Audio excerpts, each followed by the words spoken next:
Hey, Bill. With just about everything under your belt now, I know you still have some meetings in Montreal with the staff when you arrive, but you've done all the scouting, you've done the combine, the Cup finals are over, and it's time to finally focus on the draft. How are you feeling about your staff's preparations heading into this possibly franchise-altering draft? Yeah, it's good. I mean, I think we've got a lot of experience on the staff, so you fear this little bit of tingle in your stomach, and you get excited because you're going to walk out after that day with some real good players on both days. So that's an exciting time when you're going to the draft, and you're picking. You get one pick in the third round. It's not so exciting. So the preparation leading into it, has been outstanding from our group. We've been on it right since the start of the last summer, and it's just continued to kind of push forward. And there's we're going to get a good player at 3. That's the truth of it. So we're just going to sit there and wait and let the other guys make a decision for us. Yeah, I want to ask you about that in just a minute. But in these last few days before the draft, what's left to be done? Well, I think when you get in there with your staff is to find out. The main thing is what other teams are doing. Are other teams moving, staying? What's the vibe on the street? Somebody moving up or down, and you're getting the rumors this team's interviewing this person, so you're kind of just putting it all together. It's where there's some questions we had that we want answered from our local guys, local area scouts on players, so they'll come back and tell us what they found out and put the rest together, and do all the normal things and sit there and make sure that all the I's are dotted and the T's are crossed. Bill, you mentioned a lot of the chatter. Sometimes the draft is pretty well cemented through those top 3 picks, but you've seen how the draft boards have fluctuated. People have different guys going number 1 and in those top 5. How much does that impact you, and how do you prepare for all those possibilities? Well, listen, at the end of the day, some of those mock drafts are somebody sitting in their basement that didn't even watch hockey. They copy and paste. And there are a few mock drafts that are very accurate, and you have to decipher between the two. And again, it's information that you take in from your local area scouts to the few of the mock drafts that are accurate, and a vibe of what's going on the street. So it's like today you read something on Twitter, and it's about the Russians not being allowed to come over. You're taking in information, so that's what you do around this time, and put it all together and make your decisions. Let some other people ask questions. Thanks, Bill. Thank you. A reminder, if you have a question for Bill, please click on raise your hand. I will go next to Patrick Brown with ArizonaCoyotes.com. Hey, Bill. Hopefully you can hear me. Sorry, I dialed into this. Yeah. Quick question for you. I'm curious, having a top 3 pick, does that add any extra pressure? Do you feel any more pressure than, say, if you were picking a little bit lower, like when you had Dylan last year? No. I mean, listen, you want to be in the situation that we are and feel there is pressure, but you want to feel that. That's, it's like a home run hitter, right? Like you can't do it from the dugout. You got to get up and swing. So, I mean, you want to be in that, scenario, and that's what our staff is made for. Those guys, they want to get up to the plate and swing, and they love being where they are at 3. And the fact that we get 7 picks in the first 2 rounds, that's what they're born to do. This is, the pressure feels good, and this is where you can make a difference for your organization. In the top 10, that's where you pick the game changers, the money makers, and that's where we're picking. One more question for you. You've talked a lot about the staff that you've assembled, and how are in that staff. What have you seen from the staff leading up into this process? What has impressed you the most? What have you seen out of them? Well, I think the one thing that we have an advantage is, number one, our experience. There's 4 guys on our staff that have picked at 1 before. There's 3 guys that have built Stanley Cup winners. Well, 4 guys, including Larry Plow. So actually three of us have built it. Sorry. So there's a lot of experience on the staff. What I like is the fact is that when they describe players and they're putting their honesty and they're building the list, I think because they've done it for so many years, they ignore the noise. And in Arizona, we don't have a lot of outside probably media pressure, which is a good thing. It was the same thing in St. Louis. It allowed us to go about the process and get down to business and cut through all the noise and put the players on the list where they're supposed to be. Thank you very much. Thank you.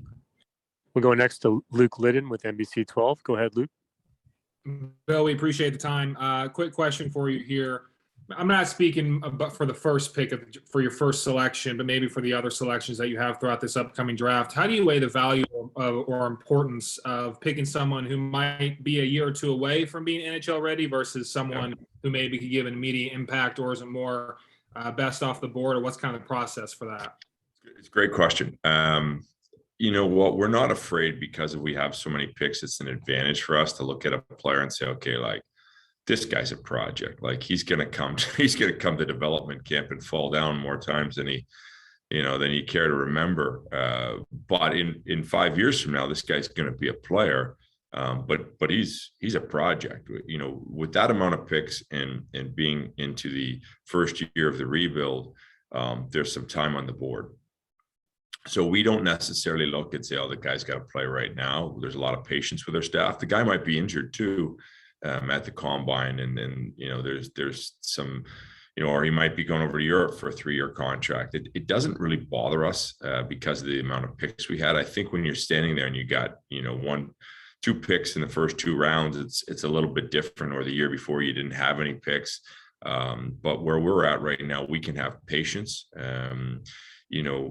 There might come to a time where we need the guy to play right away, but we don't want to really be in that scenario. We'd rather have our kids go through the process and earn it. I always say this about, you plant a tree, you can put the right nutrients around it and water it every single day.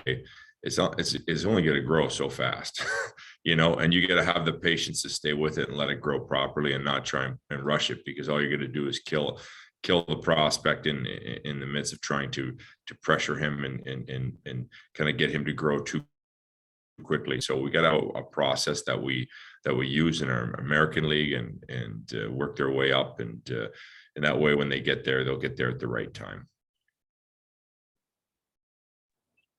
We'll go back to Craig Morgan. Go ahead, Craig.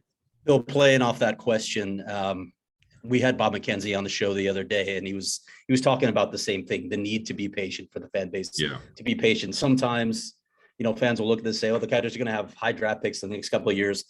They'll jump out of this and we'll be planning parades down Mill Avenue in a few years. What does the reality look like? I know you can't put an actual time frame on it, but the rebuild takes a long time. If you want true numbers, I think the quickest team to do it is probably, I think, Chicago. They didn't make the playoffs for 7 years. I think in their 8th year they won it. But normally rebuilds from Tampa Bay to Washington, the St. Louis Blues, is somewhere between 11 and 14 years to actually win the cup. But if you're going to make playoffs, you're looking at anywhere from 5 to 6 years out from the start of the time the rebuild starts.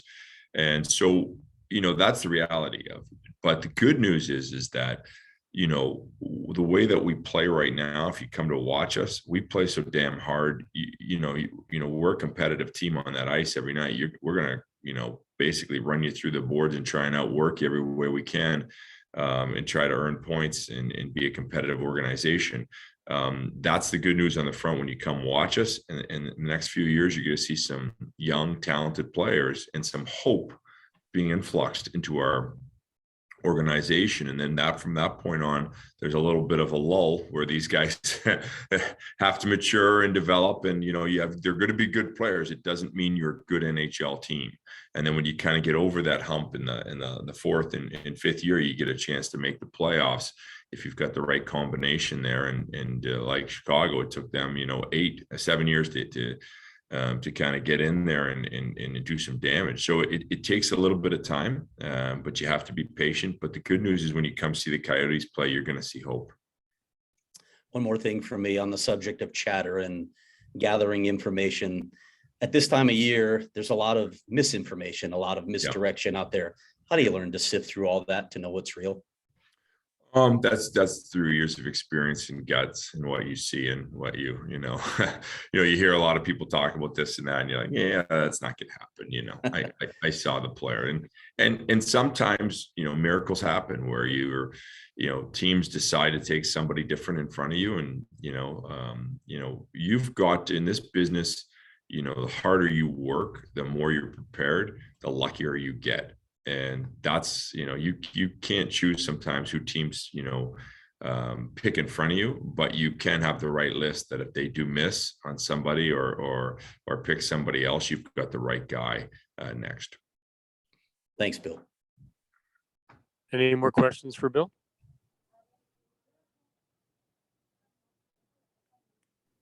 All right, Bill, thank you so much for your time. We appreciate it. I have one more quick one, if you don't mind. Oh, yeah. Yeah. Go ahead.